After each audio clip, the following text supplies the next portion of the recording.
हमारा आज का विषय जो है, जैसा कि अभी इमरान साहब इस पे बोल रहे थे, हमारा आज का विषय है कि परंपराओं की आधुनिक काल में प्रासंगिकता क्या है, उसका रेलेवेंसी क्या है आज के समय में। और वो इसलिए ये टॉपिक आ गया क्योंकि पिछले कुछ दिनों के अंदर, एक महीने के अंदर एक बहुत बड़ा मुद्दा अचानक से बिल्कुल आ गया है। मूल मुद्दों से तो ये देश आजकल भटक जाता है, ऐसे मुद्दों में फंस जाता है।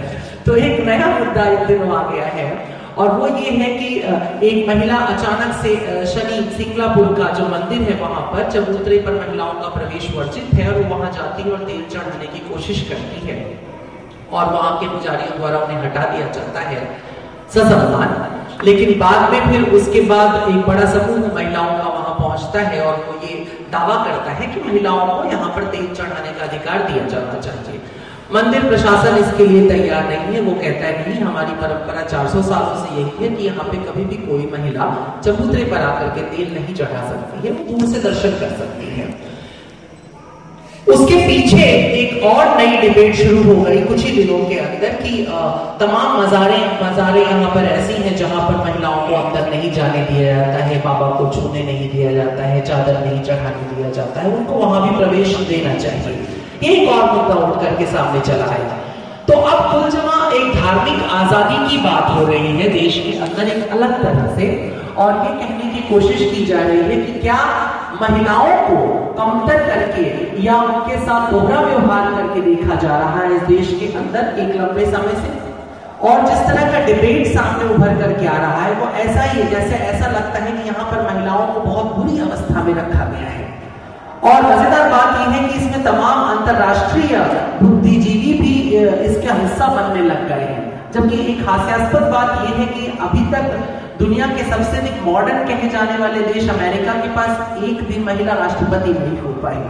आज तक वो एक महिला राष्ट्रपति नहीं मिल पाए। जबकि बहुत पिछड़ा हुआ और जाहिलों का समाज कहा जाने वाला जो बांग्लादेश है उसके पास भी महिला राष्ट्रपति प्रधानमंत्री सब हो चुके। श्रीलंका के पास महिला राष्ट्रपति हो चुकी, बांग्लादेश के पास हो चुकी। हम जिनको बहुत छोटा और पिछड़ा हुआ हमने वो जो पश्चिमी देश जो कहते हैं वहां पर तो महिला इतनी प्रोग्रेस दिखाई देती है। भारत के अंदर तो एक लंबे समय तक महिला प्रधानमंत्री रही, महिला राष्ट्रपति बनी, तमाम कोनों पे महिला मुख्यमंत्री है।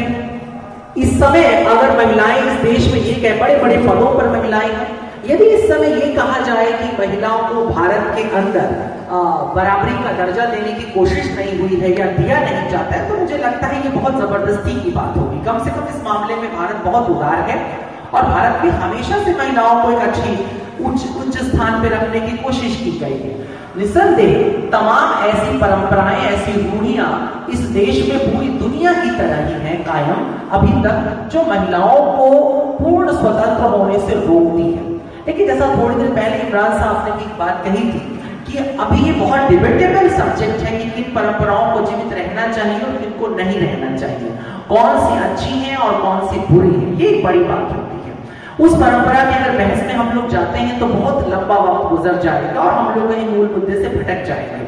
तो हमारे लौट करके हमें फिर यही आना पड़ेगा कि जो शनि सिंगलापुर या जो क्या कहते हैं मुंबई की जो दरगाह है या मखदूम शाह की जो दरगाह है, इस तरह की जो दरगाहें हैं और तमाम जो मंदिर, कुछ मस्जिदें हैं ऐसी जहां पर, और शनि सिंगलापुर ही नहीं कई और भी ऐसे मंदिर हैं जहां पर महिलाओं का विग्रह स्पर्श करना मना है या मूर्ति तक जाना मना है, ऐसे तमाम मंदिर हैं। तो क्या इस आधार पर कि कुछ महिलाएं ऐसा चाहती हैं कि उन मंदिरों में जाएं, क्या उन्हें इजाजत दे दी जानी चाहिए? क्या इसमें सरकार को या अदालत को दखल देकर के कहना चाहिए कि नहीं 400 साल पुरानी परंपरा को, मंदिर की परंपरा को तोड़ दिया जाए शनि सिंगलापुर में? या क्या ऐसा किया जाना चाहिए कि किसी दरगाह की जो परंपरा है उसको तोड़ दिया जाए और वहां कहा जाए कि निजामुद्दीन में अब अंदर तक महिलाएं जा सकती हैं या हाजी अली की दरगाह में जा सकती हैं? क्या ये करने की इजाजत देनी चाहिए और क्या इसे इस तरह से तय करना चाहिए कि हम इसको पब्लिक के बीच में जाएं और कुछ लोगों को इकट्ठा करके उससे पूछें और फिर कहें कि ऐसा होना चाहिए कि नहीं होना चाहिए? तो मुझे मेरा थोड़ा सा इस मामले में अलग तरह से सोचना है। एक तो मैं प्रश्न ये उपस्थित करना चाहता हूं कि आखिर इस तरह का डिबेट आया है क्यों? अचानक से इस समय जब देश में बहुत से बड़े मुद्दे थे, तो इस मुद्दे के उठने का कारण क्या है, ये भी बहुत सोचने का विषय है। क्योंकि इस देश में गरीबी, भ्रष्टाचार, बहुत सारी समस्याएं बहुत बड़ी हैं जो शरीर के ऊपर तेल चढ़ाने से ज्यादा महत्व रखती है। लेकिन ये अचानक से ये मुद्दा क्यों उठा हुआ है, ये बहुत सोचने की बात है। दूसरी बात ये कि वो महिलाएं जो ये कह रही हैं कि हमें शनि सिंगापुर में तेल चढ़ाना है, ये बड़ी बात है कि क्या वो सचमुच धार्मिक और आस्तिक हैं, इसकी भी मनोवैज्ञानिक जांच होनी चाहिए। क्योंकि जहां तक मुझे मनोविज्ञान की समझ है या जहां तक मुझे सामाजिकता की समझ है, मुझे ऐसा लगता है कि कोई भी परंपरावादी, और जब मैं यहाँ परंपरा बोल रहा हूं तो इसे ध्यान रखा जाए कि मैं इसे आस्था के संदर्भ में भी कह रहा हूं, क्योंकि दुनिया की तमाम आस्थाएं एक्सपेरिमेंट पर नहीं बल्कि परंपराओं पर टिकी है। मुसलमान इस बात पर एक्सपेरिमेंट नहीं करने चाहता है उसका बच्चा कि ये जो कलाम पाक है ये सचमुच अल्लाह ने उतारी है कि नहीं उतारी है, पैगंबर मोहम्मद को पैगंबर माने कि नहीं माने। एक ट्रेडिशन, एक रवायत है जिसके अंदर वो इसे मानता है। इसी तरह से तमाम हिंदू लोग इस बात को पूछने नहीं जाते अपने घरों में कि भाई हम इस पत्थर की मूर्ति को भगवान कैसे मान लें, हम इसे शिवलिंग कैसे कहते हैं, हम इसे कृष्ण कैसे कहते हैं, हम इसे राम कैसे कहते हैं। लेकिन एक परंपरा है जिसने जीवित करके रखा हुआ है और हम ऐसा मानते चले आए हैं। तो पहली बात हमें ध्यान देनी होगी कि वास्तव में जिसे हम आस्था कहते हैं, मौलिक रूप से वो लोकप्रिय परंपराएं होती है। ये विशेष बात है जिसे हमें ध्यान देना होगा, क्योंकि हम आस्था को वैज्ञानिक या तार्किक स्तर पर बाद में स्वीकार करते हैं। हमारी पहली स्वीकार्यता उसकी लोकप्रियता अथवा परंपरा के रूप में स्थापित होने पर ही होती है। जब परंपराएं ही अपने आप में धर्म और संप्रदाय हैं, तो एक दूसरी बात उठ करके आती है कि क्या आपको लगता है कि कोई धार्मिक व्यक्ति अपने धर्म के मुखालिफ होकर के, अपने धर्म के खिलाफ होकर के कोई एक्टिविटी करना चाहेगा? अगर वो ऐसा करने जा रहा है तो क्या फिर हम उसे धार्मिक कहना चाहिए? ये ठीक ऐसे ही है जैसे कि कोई व्यक्ति, अगर मुस्लिम की मैं बात करूं तो रमजान के दिनों में रोजा रहे और कहे कि साहब रोजा तो हम रहेंगे लेकिन हमको इसमें बाकायदा 3 टाइम पानी पीने की इजाजत दी जाए, और इसके लिए वो अदालत का दरवाजा खटखटाए और कहे कि साहब ये हमारे यहाँ शामिल किया जाना चाहिए, तो निश्चित रूप से इसका एक बड़ा ही तार्किक उत्तर होगा कि आपको किसने कहा है कि आप रोजा रहिए, आप मत रहिए। आधुनिकता में एक सबसे अच्छी बात ये होती है, या जो आधुनिक व्यक्ति है उसके पास सबसे बड़ा वेपन ये होता है कि वो सड़ी गली परंपराओं से अपना नाता तोड़ ले। और जब हम इस आधुनिक काल में 21वीं सदी की महिलाएं, क्योंकि मैंने कई डिबेट सुने जिसमें उन महिलाओं ने विशेष करके दावा किया कि 21वीं सदी है और हम 21वीं सदी की आधुनिक महिलाएं हैं, तो मुझे मेरा ये प्रश्न है कि 21वीं सदी की आधुनिक महिला को पत्थर के टुकड़े के ऊपर जाकर के तेल चढ़ाना और अपने लिए दुआ मांगना, ये क्या मॉडर्न और बहुत आधुनिक हिस्से में आता है? मुझे तो नहीं लगता है कि संसार में कोई भी आधुनिक व्यक्ति इसे स्वीकार कर पाएगा। और यदि ये नहीं है तो इसका मतलब है कि महिलाओं का उद्देश्य शनि की पूजा करना नहीं, अपितु इसके माध्यम से एक सस्ती लोकप्रियता हासिल करना है। ये एक ज्यादा बड़ी बात है और ये बहुत बड़ी चीज हो गई है कि किसी मंदिर के खिलाफ, किसी मस्जिद के खिलाफ, किसी पैगंबर के खिलाफ, किसी ईश्वर के खिलाफ तुम बोलो और तुम अचानक से लोकप्रिय हो जाओगे। ये एक बहुत घटिया सोच पूरे देश के अंदर फैलती चली जा रही है और शायद इसे पनपने का मौका भी दिया जा रहा है, क्योंकि गर्मा गर्म बहस हो जाती है। तमाम साधु, तमाम संत, मैं लगातार उस डिबेट से भी जुड़ा हुआ हूं जिसमें कई साधु संत ऐसे हो गए जो कह रहे हैं कि महिलाओं को वहां जाना चाहिए, धर्म में ईश्वर ने किसी को नहीं रोका है। बहुत अच्छी बात है, ईश्वर ने कहा किसी को रोका है? ईश्वर किसी को कभी नहीं रोकता है। मगर सवाल यह है कि जिस माध्यम से हम ईश्वर को जानते हैं उस माध्यम को पकड़ने के बाद उसके कुछ नियम और सिद्धांत होते हैं जो हमें फॉलो करना पड़ता है, क्योंकि कोई भी परंपरा या कोई भी संप्रदाय अपने आप में एक एकेडमी हो जाती है। हमें यह भी समझना होगा, हम सिर्फ ये कह करके इस्लाम को खारिज नहीं कर सकते या इस्लाम के सामने से अपना मुंह नहीं घुमा सकते हैं कि साहब वो तो एक रूढ़िवादी धर्म है। नहीं, वो एक एकेडमी है और वो एकेडमी आपको दावत देती है कि आप उसमें आ जाइए, लेकिन उसकी शर्तें हैं कि आप इन शर्तों पर ही आप हमारी एकेडमी का हिस्सा होंगे। अगर आप उन शर्तों को नहीं पूरा करते हैं तो खुशी से चले जाइए, उनको कोई तकलीफ नहीं है कि आप अगर मुसलमान नहीं बने हैं तो उनको कुछ घाटा हो रहा है। इसी तरह से तमाम ईसाई संगठन है, इसी तरह से तमाम हिंदू संगठन है जो ये कहते हैं कि साहब आप हमारी शर्तों पर आइए तो आप हमारा हिस्सा बनेंगे, यदि आप हमारी शर्तों पर नहीं है तो आप मत आइए। जैसे कि वैष्णव संप्रदाय वो कहता है अगर आप कंठी पहनते हैं तुलसी की तो आपको लहसुन, प्याज, मांस, मदिरा का परित्याग करना पड़ेगा। लेकिन शैव समाज ये नहीं कहता, वो कहता नहीं आप भांग बूटी सब कुछ छान करके भी आप हिंदू बने रह सकते हैं, आप हमारे देवता की पूजा कर सकते हैं। लेकिन यदि कल कोई व्यक्ति कहे कि नहीं साहब मैं कंठी भी पहनूंगा, मैं वैष्णव संप्रदाय का हिस्सा भी बनूंगा, लेकिन मैं मांस भी खाऊंगा, तो इसका अर्थ क्या निकलेगा? इसका अर्थ यह निकलेगा कि वो केवल सस्ती लोकप्रियता या अराजकता की बात कर रहा है, इसका कोई अर्थ नहीं है। ये बड़ी मोटी सी बात है, इसको समझना होगा कि क्या हम परंपराओं को तोड़ने को आधुनिकता समझते हैं? मुझे नहीं लगता है कि कोई समाज इस तरह आधुनिक होता है। आधुनिक समाज वो हो सकता है जो अपने लिए नई परंपराओं को गढ़ सके। आधुनिक समाज वो होता है जो अपने लिए नई सोच, नए तर्क, नई आस्था का विकास कर सके। और मजेदार बात यह भी है कि इस देश में शनि के तमाम मंदिर हैं, सिंगापुर को छोड़ करके सैकड़ों, इस शहर के अंदर कम से कम 500-600 मंदिर हैं भगवान शनि के, जिनको भगवान घोषित किया गया है। यद्यपि जो स्वरूपानंद सरस्वती जी ने कहा पिछले दिनों, वो पूरी तरह से सत्य है कि शनि 9 ग्रहों में एक ग्रह है। उसको देवता तो बहुत जल्दी बनाया गया, पिछले कुछ समय के अंदर बनाया गया। शनि एक ग्रह है, और वो भी कैसा ग्रह है? अगर आप सामान्य लोकोक्तियों के बीच में भी शनि को ढूंढेंगे तो शनि का मतलब ही होता है कोई तकलीफ, कोई दुख, कोई पीड़ा। और सचमुच ऐसा ज्योतिष के शास्त्रों में लिखा है कि यदि कोई स्त्री शनि का विग्रह या शनि की प्रतिमा का स्पर्श करती है तो उसका सौभाग्य नष्ट होता है। इसके चलते हुए शनि को रोकने की, शनि की पूजा को रोकने की परंपरा चलती रही है। दूसरी बात, स्त्री और पुरुष में कोई दूसरा भेद हो ना हो, लेकिन बायोलॉजिकली, शारीरिक स्तर पर बहुत सारे भेद हैं, जिनमें से कुछ एक इस तरह के शारीरिक भेद हैं जिसके चलते हुए भी तमाम परंपराएं ऐसा मानती हैं कि महीने के कुछ समय तक, कुछ दिनों तक स्त्रियां इस योग्य नहीं होती हैं या इतनी पवित्र नहीं होती हैं कि वो मंदिरों या मूर्तियों में को स्पर्श कर सकें या वहां पे प्रवेश कर सकें। अब ये उनकी मान्यता है, ये उनकी मान्यता है तो है।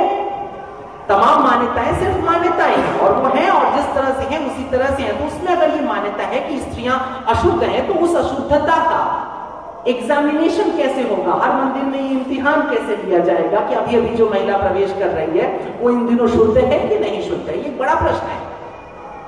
और यदि आप इसे नकार देते हैं, आप कह देते नहीं साहब इसकी तो कोई रेलेवेंसी नहीं है, तो जब इसकी रेलेवेंसी नहीं है तो इसका मतलब है कि आप उन धार्मिक मान्यताओं में विश्वास ही नहीं रखते हैं जिनकी पूजा करने का दम भर रहे हैं।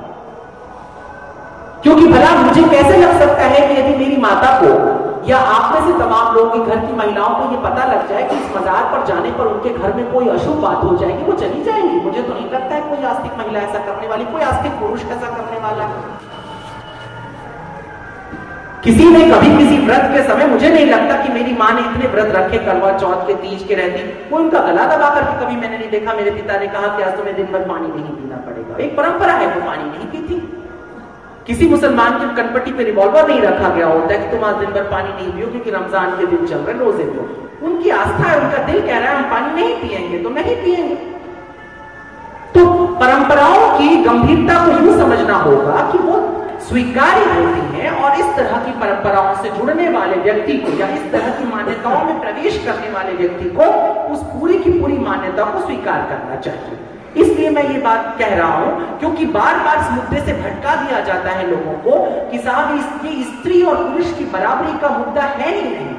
ये मुद्दा ये है कि एक पर्टिकुलर तरीके की पूजा पद्धति, एक निश्चित तरीके की पूजा पद्धति को बदल दिया जाए, क्योंकि ऐसा कुछ लोग चाहते हैं। लेकिन ये खतरनाक बात है। अभी एक बात और हुई कि लोकतांत्रिक देश है, संविधान एक है, इसमें मूलभूत अधिकार सबके एक होने चाहिए। मेरा इस पूरे के पूरे विषय में जो सबसे महत्वपूर्ण कथन है वो ये है कि क्या किसी राष्ट्र के अंदर केवल व्यक्तियों के मौलिक अधिकार होते हैं? क्या इंस्टीट्यूशंस के, संस्थाओं के कोई मौलिक अधिकार नहीं होते? अगर ऐसा है तो मुझे लगता है ये लोकतंत्र के साथ मजाक होगा। किसी भी लोकतांत्रिक देश में जितना एक व्यक्ति के मौलिक अधिकार है उतना या कई बार उससे अधिक संस्थाओं के, इंस्टीट्यूशन के मौलिक अधिकार होते हैं। अगर मैं किसी स्कूल या यूनिवर्सिटी में मैं प्रवेश लेना चाहता हूं तो मुझे उसके क्राइटेरिया के अंतर्गत ही प्रवेश मिलेगा। मैं सिर्फ इसलिए नहीं प्रवेश कर जाऊंगा क्योंकि मैं भारत का नागरिक हूं।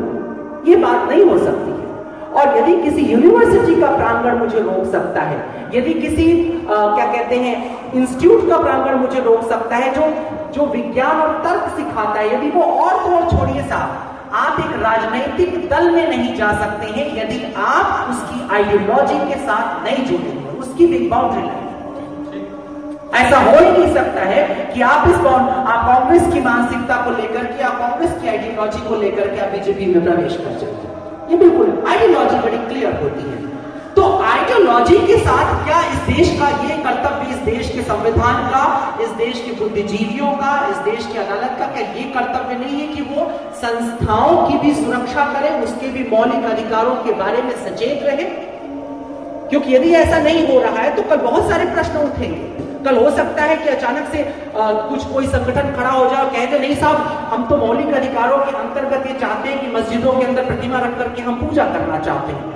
या हो सकता है कोई कहे कि नहीं साहब मौलिक अधिकारों के अंतर्गत ये चाहते हैं कि हमारे मस्जिद के ठीक सामने वाली जो मंदिर है उससे जो दुर्गंध उठती है अगरबत्तियों की, हमें परेशान करती है, उस मंदिर को बंद कर दिया जाए। इस तरह के विवाद आने वाले समय पे खड़े होते चले जाएंगे। बहुत सारी ऐसी बातें होंगी जो मौलिक अधिकारों के नाम पे की जाएंगी। तो जिस देश के अंदर इस बात की चिंता, एक इंस्टीट्यूशन की तो बात है, पिछले दिनों आपने एक बहुत बड़ा मुद्दा उठा था, एक कार्टूनिस्ट ने अभिव्यक्ति की आजादी के नाम पर भारत के जो अशोक चक्र और जो भारत का वो जो सम्मान चिन्ह है उसके साथ एक खिलवाड़ किया था, उसका कैरिकेचर बना दिया था। अदालत ने भी उसको सजा दी। क्यों? वो अपनी अभिव्यक्ति और मौलिक अधिकारों के लिए तो स्वतंत्र था, लेकिन वहां पर वो स्वतंत्रता नष्ट हो रही थी। एक पुरानी कहावत है कि तुम्हारी स्वतंत्रता मेरी नाक के पास आकर खत्म हो जाती है, इस बात का ख्याल रखा जाना चाहिए। तो सनी सिंगलापुर एक संस्थान है, एक इंस्टीट्यूट है, अपने आप में एक संस्थान है, एक प्रांगण है, और उस प्रांगण के जो संस्थापक है, उस प्रांगण के जो ट्रस्टी हैं, उनके पास ये अधिकार, उनका भी ये मौलिक अधिकार है कि वो किसे प्रवेश करने दें और किसे प्रवेश न करने। यदि हम उनके मौलिक अधिकारों की रक्षा आज नहीं कर रहे हैं तो कल शायद हम किसी बड़े खतरे में प्रवेश करने जा रहे हैं। बात सिर्फ एक मंदिर की नहीं है, हाजी अली की दरगाह के जो उसके नियम है, जो उसके कायदे हैं, जो उसके कानून है, उन कानूनों को भी भारत की जनता, भारत के लोकतंत्र में स्वीकार किया जाना चाहिए, क्योंकि आखिरकार संस्थान लोकतंत्र का हिस्सा है। अगर मैं इस मदर हलीमा के प्रांगण में खड़ा हूं तो मदर हलीमा के जो संस्थापक हैं या जो इसके अथॉरिटीज हैं उनके पास अधिकार है कि वो मुझे इस प्रांगण में प्रवेश करने दें कि ना करने दें। यह अधिकार है। केवल इस देश का नागरिक होने के नाते मुझे ये नहीं अधिकार मिल जाता है कि मैं यहां पर आकर के अपनी मनमर्जी की चीजें करने लगूं। तो यदि हम इस बात को लेकर के सचेत नहीं होते हैं तो निश्चित रूप से देश के अंदर बहुत बड़ी समस्या आएगी आने वाले समय में। और मौलिक अधिकार या अभिव्यक्ति की आजादी के नाम पर तमाम लोगों का, तमाम ऐसे लोग जो चुपचाप और बड़ी शराफत की जिंदगी जीते हैं, उनको उद्वेलित किया जाएगा, उनको आंदोलित किया जाएगा, उनको कष्ट पहुंचाया जाएगा। क्योंकि कम से कम मैं इस बात की गवाही दे सकता हूं कि कुछ लोगों के मंदिर या मजार में प्रवेश करने पर कुछ लोगों को सुख मिलेगा, लेकिन बहुत सारे लोगों को दुख पहुंचेगा। पर हो सकता है आप उनके साउंड को नहीं सुन पा रहे क्योंकि वो शरीफ लोग हैं, वो चुपचाप अपना काम कर रहे हैं, वो धार्मिक लोग हैं, वो आध्यात्मिक लोग हैं, वो अपना काम कर रहे हैं। तो दो बातें इस बीच में उभर करके आती हैं कि पहली बात तो इस देश में लोकतंत्र है और लोकतंत्र में जितने मौलिक अधिकार एक व्यक्ति के पास है उतना ही एक संस्थान के पास है, और संस्थान के मूलभूत अधिकारों की रक्षा करना भी इस देश का कर्तव्य है। दूसरी बात कि धार्मिक आजादी के नाम पर परंपराओं को तोड़ना या परंपराओं को मरोड़ना, उसे उलझुल तरीके से पेश करना, इसे कतई आधुनिकता नहीं माना जा सकता और इसे इस तरह भी नहीं स्वीकार किया जा सकता कि वो मनुष्यता में बराबरी की बात करने के लिए किया जा रहा है। हाँ, जिसे अपने आधुनिक होने का दम है उसे निसंदेह इस तरह की सड़ी गली परंपराओं को छोड़कर के आगे बढ़ जाना चाहिए। और इस देश में एक और भी स्वतंत्रता है। इस देश में महिलाएं, जिन महिलाओं को कष्ट हुआ है, वो सिंगापुर में ही किसी और जगह जाकर एक नया शनि मंदिर बना सकती हैं। हिंदुस्तान का लोकतंत्र में रोकने नहीं देगा, कहीं भी बना ले। वो शनि मंदिर भी बनाए, बुद्ध भी बनाए, बृहस्पति गुरु नवग्रह के मंदिर बना ले, किसने रोका हुआ है? बनाइए। जिन्हें किसी मजार से तकलीफ है वो जाए, बाबा तो रोज मर रहे हैं, रोज दुनिया से जा रहे हैं, मजारें बन जाएंगी, इसमें कौन सी बड़ी बात है? मजार बना लीजिए। ये लेकिन जो परंपरा चल रही है हम उन्हीं परंपराओं को खंडित करें। और एक और बात, एक और क्योंकि मेरी बातों से ये शायद लग सकता है कि मैं बड़ा ट्रेडिशनल होकर के बोल रहा हूं, तो ऐसा मैं नहीं कहने वाला हूं। मैं ये भी कह रहा हूं कि अगर ऐसी परंपराएं, जिन परंपराओं से सचमुच किसी को तकलीफ पहुंच रही हो, शारीरिक स्तर पर, आर्थिक स्तर पर और बड़ी गहराई से मानसिक स्तर पर, मैं बड़ी गहराई शब्द का इस्तेमाल इसलिए कर रहा हूं क्योंकि मन तो कहीं भी दुखी हो सकता है। मन तो इस बात से भी दुखी हो सकता है कि भाई आपने मुझे नमस्ते नहीं किया, तो इसका क्या मसला है। हम इन छोटी छोटी बातों के ऊपर तो नहीं समझ सकते कि ये बहुत गहरा मानसिक यांत्रणा का, शनि मंदिर में प्रवेश नहीं करने दिया, ये मानसिक यांत्रणा का विषय नहीं है। महिलाओं को दूसरी बहुत सारी परंपराओं में बांधा गया है जो उन्हें ज्यादा कष्ट में रखे हुए हैं, उन्हें उनसे बाहर निकलने के बारे में सोचना चाहिए। तो आधुनिक यदि होना है तो आधुनिक होने के लिए हमको ये भी समझना होगा कि हम क्या पुरानी घिसी पिटी परंपराओं को ही अपने माथे पे चिपका करके केवल उसको अपने लोकप्रियता या अपने सुख के लिए इस्तेमाल करना चाह रहे हैं, तो इससे हम आधुनिक व्यक्ति नहीं है। और यदि हम नई परंपराओं की शुरुआत करने वाले हैं, यदि हम तर्क और विज्ञान के आधार पर नई दुनिया में प्रवेश करने जा रहे हैं, तो निश्चित रूप से हम आधुनिक लोगों में होंगे। और भारत जैसे देश में विविधतापूर्ण जो बहुत भिन्न भिन्न तरह की परंपराओं का जो ताना बाना है जो ये देश, ऐसे देश के भीतर इस तरह की समस्याओं को यदि उठाया जाता है तो कभी भी इस तरह की समस्याओं को हल्के में या बहुत सामान्य तरीके से नहीं लेना चाहिए, इसकी गंभीरता पे विचार करना चाहिए। क्योंकि हम एक गलती करेंगे और उसके बाद सैकड़ों दूसरी तरह की समस्याएं हमारे सामने आकर के खड़ी हो जाएगी। एक बात और जो मैं कहना चाहूंगा कि भारत में एक नया डिबेट पिछले 10-15 सालों में खड़ा हुआ है कि कुछ सिलेक्टेड बुद्धिजीवी ही ये तय करने लग जाते हैं हर चीज में कि कानून कैसा होना चाहिए, कि धर्म कैसा होना चाहिए।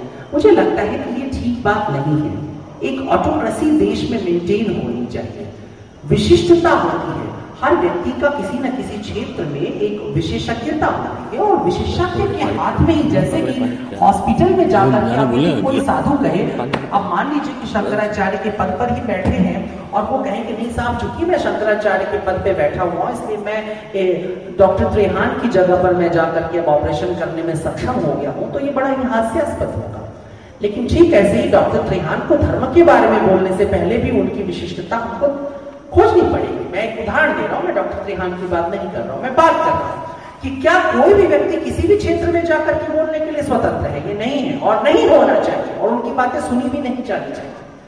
यदि मुझे इस्लाम के बारे में सुनना है तो हमको उन लोगों से सुनना चाहिए जो इस्लाम के बारे में स्टडी कर रहे हैं, जो इस्लाम के बारे में सोच रहे हैं, जो इस्लाम से जुड़े हुए हैं। इसी तरीके से यदि हमको हिंदू धर्म के बारे में जानकारी लेनी है तो वो जानकारी 4 एक्टिविस्ट नहीं देंगे, वो जानकारी लेने के लिए आपको धार्मिक लोगों से जुड़ना पड़ेगा। जैसे खेल के बारे में जानकारी लेने के लिए आपको उसी खेल से जुड़े हुए व्यक्ति से आपको लेना पड़ेगा जानकारी। क्रिकेट के बारे में जानकारी लेने के लिए आपको कबड्डी वाले से नहीं पूछना चाहिए। ये बड़ी सामान्य सी बात है, लेकिन ये हौच-पौच किया जा रहा है इन दिनों कि कोई भी किसी भी विषय में टिप्पणी करने के लिए चला जा रहा है, जो कि ठीक नहीं है। तो मुझे ऐसा लगता है कि ये जो समुदाय बैठा है हमारे साथ, या ये बात जहां तक जा रही है उसको ये बातें उसे कन्वे करना चाहिए कि हमें विशेषज्ञों की राय पर अमल करना चाहिए, विशेष करके उन क्षेत्रों के, और तब हमको किसी अंतिम निर्णय की ओर जाना चाहिए। भारत जैसे देश में रोज इस तरह की समस्याएं आएंगी, आती रही हैं और आएंगी, लेकिन हमें और आपको उन सभी समस्याओं को बहुत समझदारी से सुलझाने के लिए काम करना है, बहुत समझ के साथ सुलझाना है, व्यक्तिगत अहंकार का प्रश्न बना करके नहीं चलना है, बल्कि हमको देश हित में सोचते हुए चलना होगा। क्योंकि मेरा ऐसा मानना है कि कोई भी राष्ट्रभक्त वास्तव में किसी भी दल या किसी विचारधारा का नहीं होता है, बल्कि केवल और केवल अपने देश का होता है। धन्यवाद।